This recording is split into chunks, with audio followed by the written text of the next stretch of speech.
வணக்கம் மக்களே, இது சப்பாத்தி போடலான்னு இது சன்னா மசாலா செய்யமான்னாரு. சுண்டல் வேக போட்டிருக்கேன், மசாலா அரைச்சி வச்சுருக்கேன்.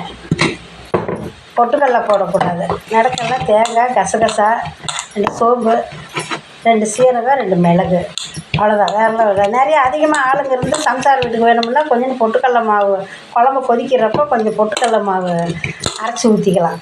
நமக்கு மட்டும்தானே. நானும் பக்கத்தால் தம்பி ஒருத்தர் இருக்கிறான், ஒடிசாக்கார பையன், அவனுக்கு கொஞ்சம் கொடுப்பேன், அவ்வளோதான்.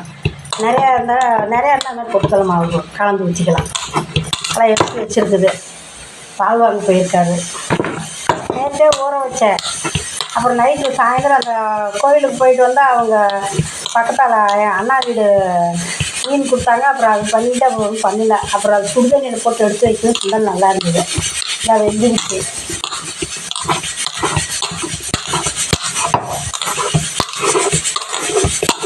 அது சப்பாத்தி சன்னா மசாலான்னா பூரிக்குன்னா குருமா கேட்பாரு. இதுக்குன்னா சன்னா மசாலா வச்சாக்கா நல்லாயிருக்கும் சுண்டல் போட்டு. எதுக்குமே நாங்கள் அதிகமாக பொட்டுக்கடலை யூஸ் பண்ண மாட்டோம். பொட்டுக்கடலை போட்டால் தான் குழம்போட இதே கெட்டு போகும்.